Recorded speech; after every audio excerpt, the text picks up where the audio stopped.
नमस्कार, जय जोहार, गुहार छत्तीसगढ़ में आप सभी का बहुत स्वागत है। आपके साथ मैं हूं विवेक पांडे। यूं तो धर्म और सियासत का कोई गठजोड़ नहीं है, एक आस्था से जुड़ा है तो दूसरा राजनीति से।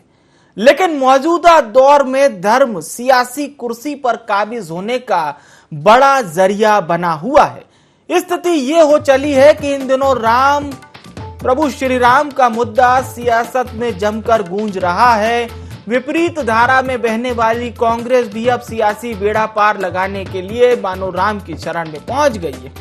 इसका एक उदाहरण देखा जा सकता है छत्तीसगढ़ में, जहां प्रभु राम के नाम पर भी सियासत देखने को मिल रही है। दरअसल शिवरी नारायण में भगवान राम की प्रतिमा के बाद अब यहां पर राम के साथ सीता मैया और लक्ष्मण घाट का निर्माण भी किया जाएगा।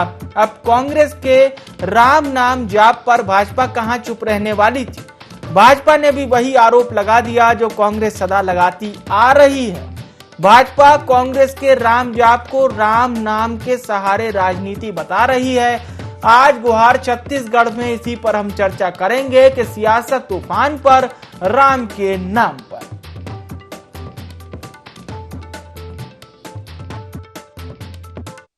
छत्तीसगढ़ में इनको 15 साल मौका मिला था। इन लोगों ने राम के नाम से वोट लिया जरूर, लेकिन राम का ननिहाल है, माता कौशल्या का मायके है, पूरे दुनिया में एकमात्र मंदिर है। रमन सिंह 15 साल में एक बार झांके तक नहीं। रमेश बैस जी का गांव तो हमारे अभी झारखंड के राज्यपाल हैं, लेकिन कभी इन्होंने सूद नहीं, केवल वोट लेने, चाहे वो राम के नाम से हो चाहे गाय के नाम से हो। हमारी सरकार ने राम वनगमन पर्यटन पर्पथ का निर्माण शुरू किया है 9 जगह इस साल। अभी पहले चरण में 9 जगह हम लोगों ने चिन्हित किया, तो चंदखुरी और उसके बाद शिवरी नारायण इसको हमने लिया और दूसरी जगह काम चल रहे हैं। तो लगातार उस दिशा में हमारा काम चल रहा है। इनको तकलीफ क्यों हो रही है? इनको मौका मिला था 15 साल, हमारे तो 3.25 साल में 2 साल तो कोरोना निकला, उसके बावजूद भी लगातार हम लोग काम कर रहे हैं। यही कांग्रेस पार्टी ने राम सेतु के अस्तित्व पर प्रश्न चिन्ह उठाया था। तो जो लोग राम सेतु के अस्तित्व को नकार रहे थे, अब इससे अंदाजा लगा लीजिए कि क्या इनकी सोच है।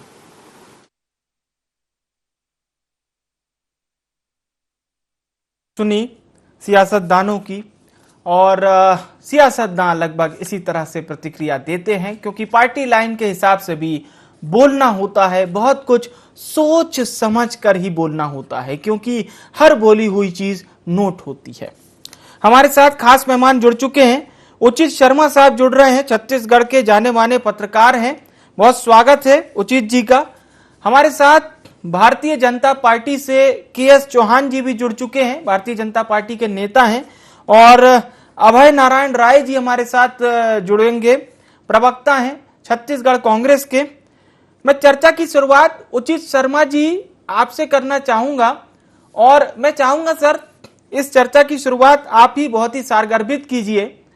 छत्तीसगढ़ प्रभु श्री राम का क्या महत्व है, यह भूमिका नहीं बांधना चाहता, लेकिन विकास के नाम पर जो हम सियासत देख रहे हैं, दशहरा का दिन था तब भी हम लगभग नेताओं की बाइट्स में वो सियासत भी गूंज रही थी कहीं ना कहीं। फिलहाल फिर से जारी है। उचित जी देखिए, छत्तीसगढ़ में जिस तरीके की आइडियोलॉजी में परिवर्तन आ रहा है, अगर आप देखें तो ये पूरी की पूरी कांग्रेस की आइडियोलॉजी में थोड़ा थोड़ा परिवर्तन आ रहा है, और उसको रिप्रेजेंट करने वाले भूपेश जी है। जब इनकी उदयपुर में भी मीटिंग हुई थी, तब उन्होंने अपना पक्ष रखा था कि कुछ हमको ऐसे मुद्दों पे भी जाना चाहिए जिसकी फ्रेंचाइजी केवल और केवल भारतीय जनता पार्टी के पास हो।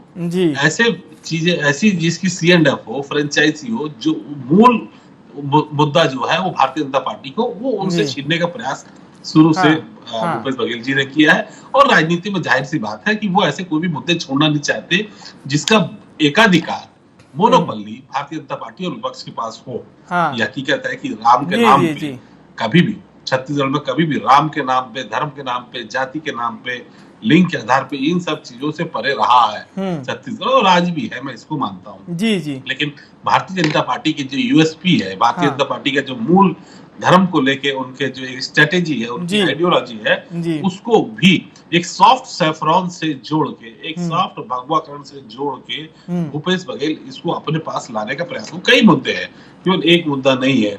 वो आप देखिए कि गोधन को लेके, गौ सेवा को लेके, राम जी को लेके, कौशल्या माता मंदिर को लेके, ऐसी कई चीजें हैं जिसके पक्षधर आरएसएस भी है, भारतीय जनता पार्टी भी है, अब उसके पक्षधर कांग्रेस भी। ये तो बड़े सौभाग्य है छत्तीसगढ़ को कि वर्तमान सरकार जो है वो आरएसएस का, भले आप एजेंडा जिसका भी कह लें, लेकिन उस पर भी छत्तीसगढ़ में काम हो रहे हैं। मूल स्वभाव, मूल चीज ये है, बुनियादी बात, कि जो मुद्दे, जो पैतृक और गंगोत्री जिनकी भारतीय जनता पार्टी थी, वो अब कांग्रेस के पास है।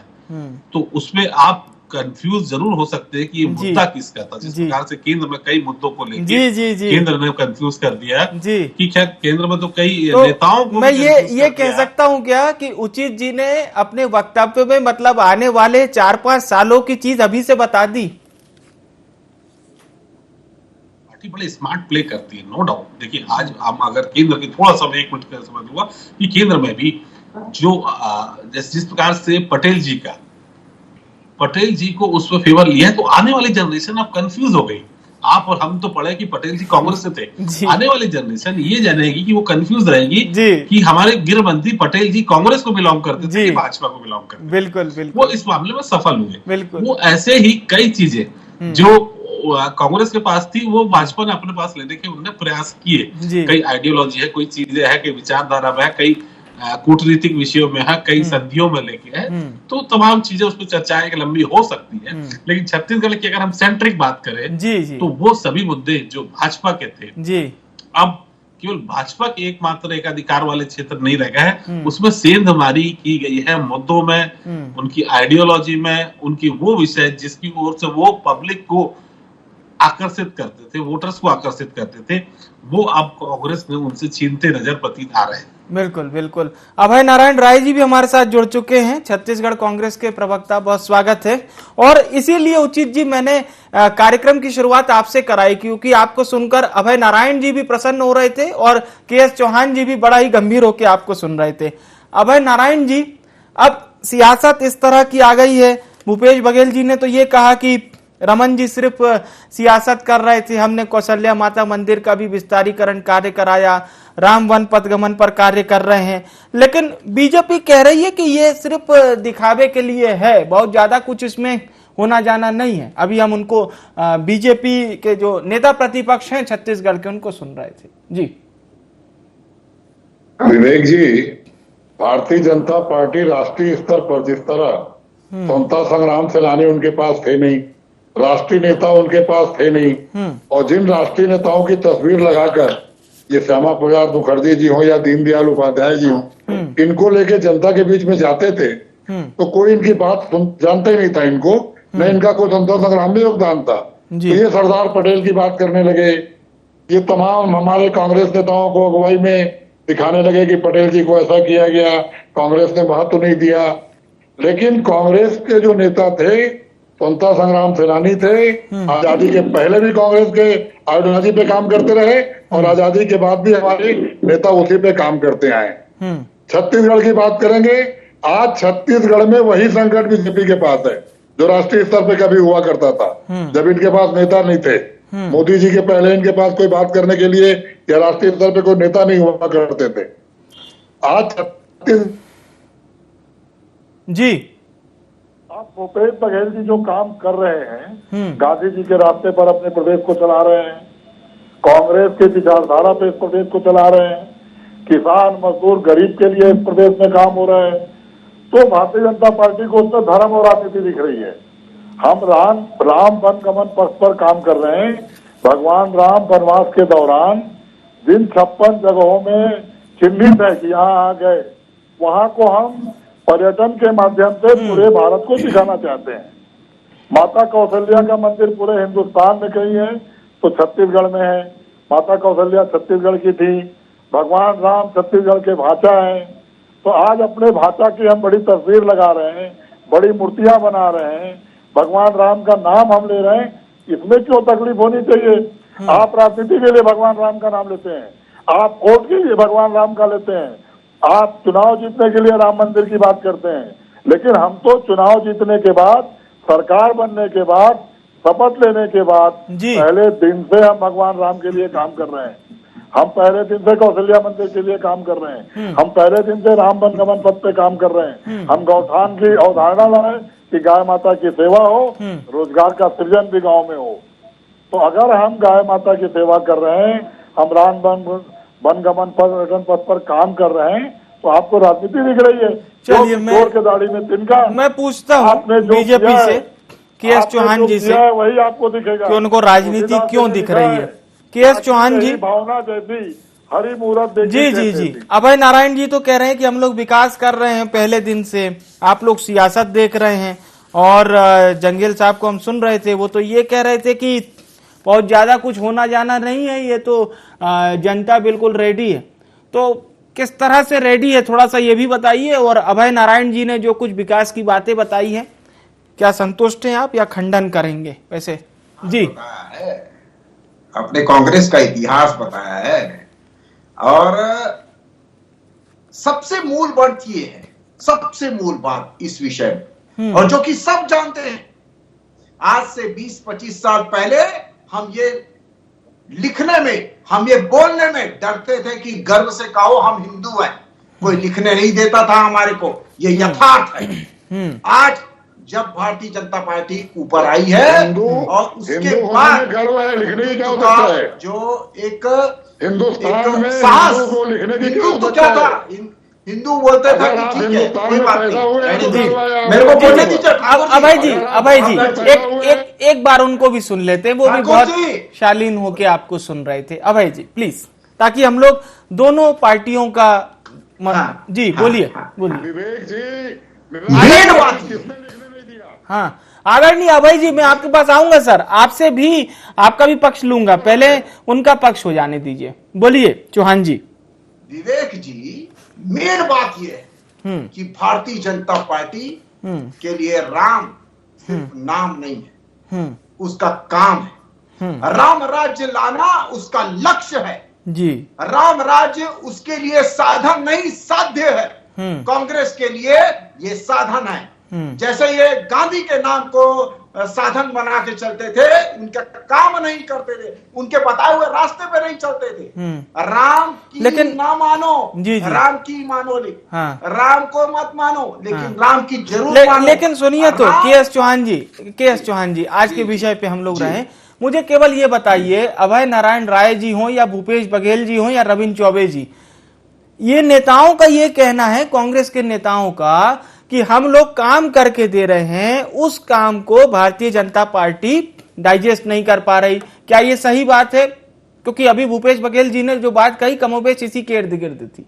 एग्जांपल देता हूं आपको। कांग्रेस के लिए गंगा साफ करना एक वोट का माध्यम हो सकता है, एक लोगों को लुभाने का माध्यम हो सकता है। कांग्रेस के लिए गंगा का तट बनाना एक वोट का माध्यम हो सकता है, लेकिन बीजेपी के लिए गंगा एक मां है।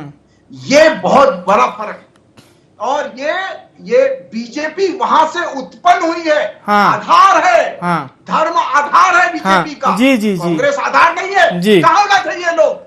जब आपने 2007 में आपने सेतु को तोड़ने का बात की थी, बोला था अस्तित्व ही नहीं है, कपिल सिब्बल ने बोला था, नासा ने बोला था कि ये ऑर्गेनाइज्ड किया हुआ ये चट्टान है, प्राकृतिक रूप से चट्टान नहीं है।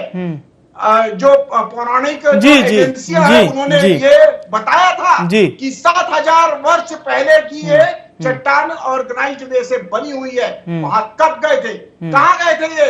इनके पिताजी, भूपेश बघेल के पिताजी ये बोलते हैं कि राम की नहीं रावण की पूजा किया करो। कहां गए थे ये? क्यों नहीं? मैं सुनिए तो चौहान साहब प्लीज, आप काफी जागरूक नेता हैं, मैं चाहूंगा विषय पे हम लोग बात करें। देखिए ऐसे फिर बृहद हो जाएगा, बहुत लॉन्ग विषय हो जाएगा सर। मेरे को एक प्रश्न पूछना। हाँ पूछ लीजिए, अभय जी सुन रहे हैं आपको, पूछिए कि जब अयोध्या राम मंदिर बनना था उसके पहले बाबरी मस्जिद के पहले राम मंदिर था या नहीं था? और चलिए आप सीधा सवाल किया ना आपने, अब मैं उचित जी से पहले अभय जी से ही पूछ लेता हूँ। बता दीजिए अभय जी, चलिए बता दीजिए अभय जी, बता दीजिए, बताइए। विवेक जी, चौहान साहब कितने उत्तेजित हैं। केवल राम वन गमन पथ पर्यटन हम बना रहे हैं।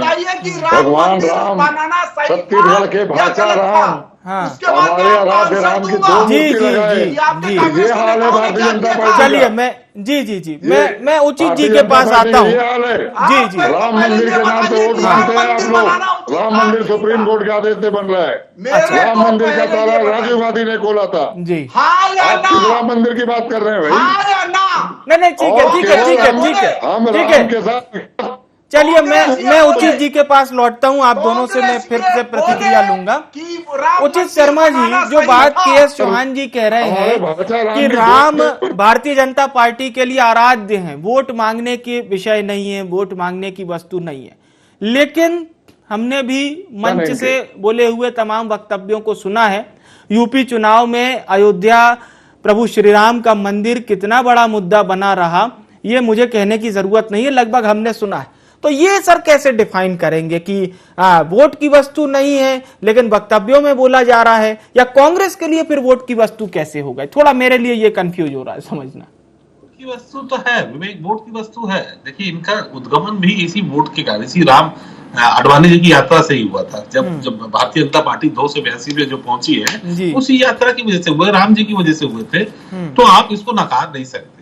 जो चौहान जी बोल रहे हैं मैं उससे थोड़ा सा असहमत हूँ। इसमें जरूरी है कि देख, धर्म के नाम पे ये एक इतिहास भी देखे तो धर्म को हमारे यहाँ, अगर आप बड़े बड़े दर्शन शास्त्रियों की अगर बात सुने तो हमारे यहाँ ये बात है कि धर्म की अफीम जो है जी, जिसको भी आप चटा दीजिए वाली बात है, अब इसमें ज्यादा डिबेट की करने की ये देखिए, अगर धर्म के नाम पे आप इतना ही मानते हैं तो मैं एक चौहान जी, मैं एक अपना तर्क उस पर दे रहा हूँ कि कपिल सिब्बल ने जो कहा था और राम सेतु की जो बात की थी उस पर हलफनामा दिया था जी, उसी सरकार, उसी कोर्ट से ये भी कहा गया था कि आप अपना भी हलफनामा दीजिए कि आप उसको मानते कि नहीं। माफ कीजिएगा चौहान जी, 8 साल हो गए, सुब्रमण्यम स्वामी ने सवाल उठाया है जी कि 8 साल में आपकी सरकार ने एक हलफनामा नहीं दिया है। आप सुब्रमण्यम स्वामी को पढ़िएगा कि वहां पे राम सेतु था। तो खैर ये दो बातें अलग, उन्होंने हलफनामा दिया कि नहीं था, आपने ये भी नहीं दिया कि वहां था जो आपसे मांगा जा रहा है। सुब्रमण्यम स्वामी अब थोड़ा सा सुब्रमण्यम स्वामी दिखना भी बहुत कम हो गए। हाँ, तो उन्होंने सवाल भी उठाया कि 8 साल हो गए सरकार को, जब आया है लेकिन ये भी तो नहीं दे रहे। तो खैर ये इस्तेमाल, देखिए ये इलेक्शन कमोडिटी हो गया जी, इलेक्शन की कमोडिटी है ये। राम को लेके अगर आप प्रण लीजिए, देखिए बिल्कुल कि राम का नाम नहीं समय बहुत कम है। के.एस. चौहान जी कुछ कहना चाह रहे हैं। के.एस. चौहान जी संक्षिप्त में आप अपनी बात रखिएगा, फिर हम अभय जी के पास जाएंगे। विवेक जी, मैं ये बोलना चाहता हूं कि सुप्रीम कोर्ट में याचिका किसने लगाई थी? सुब्रमण्यम स्वामी जी ने लगाई थी। और जब काम पूरा हो गया, जब चीजें रुक गई है तो फिर उसको आगे और बोलने की बात आवश्यकता नहीं है। मेरा ठाकुर जी ने ये आंसर नहीं दिया। अगर ये राम के सही में भक्त है, कांग्रेस सही में भक्त है, वो सब दिखता है कि राजनीति के लिए आप धर्म को अपना रहे हैं, हम धर्म के लिए राजनीति को अपनाते हैं। अच्छा, धर्म के लिए ये फर्क है। बीजेपी धर्म के लिए राजनीति में गई है और ये राजनीति के लिए धर्म के पास। चलिए, आपने एक्सप्लेन कर दिया। अभय जी क्या कहेंगे? मेरे को 30 सेकंड दीजिए। 30 सेकंड, ठीक है सर, मेरे को समय बहुत कम है जी। विवेक जी मैं ये बोलना चाहता हूँ कि बोल लीजिए। आज जब आप राम का काम करेंगे ना, मैं उचित शर्मा जी का भी जवाब दे रहा हूँ कि जब आप राम का काम करेंगे ना तो आप 2 से 302 में आएंगे। सिर्फ आपका नाम लेंगे ना तो चलिए ठीक है अभय जी, आप गांधी का सिर्फ नाम लेंगे, चलिए ठीक है। चौहान जी प्लीज, आपने सवाल कर लिया। अभय जी आप जवाब दे दीजिए।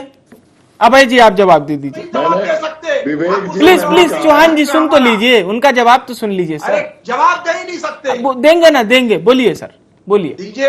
अगर आप सुनेंगे तो जवाब मिलेगा। हाँ, और बोलिए। जवाब छत्तीसगढ़ की जनता दे चुकी है 18 में, 23 में फिर देगी। अभी आप इनका छत्तीसगढ़ जवाब की दे जनता ने 18 में भूपेश बघेल सरकार को चुना। हाँ। भूपेश बघेल सरकार हाँ। कांग्रेस की नीति सिद्धांत पे, धर्मनिरपेक्षता पे, चलिए संविधान ठीक के है सर, अनुसार काम करते जवाब हुए मेरे ख्याल से चौहान साहब को मिल गया होगा। बहुत बहुत धन्यवाद अभय नारायण राय जी, चौहान साहब, उचित शर्मा जी, बहुत बहुत धन्यवाद आपका। सवाल यही था कि कौन राम के सहारे सियासत कर रहा है। जवाब इतना जल्दी तो नहीं मिल पाता, पार्टी अपने अपने तरीके से बताती है, लेकिन हम भी जवाब की तलाश में हैं। गुहार छत्तीसगढ़ में इतना ही। मुझे आने विवेक को दीजिए इजाजत। नमस्कार।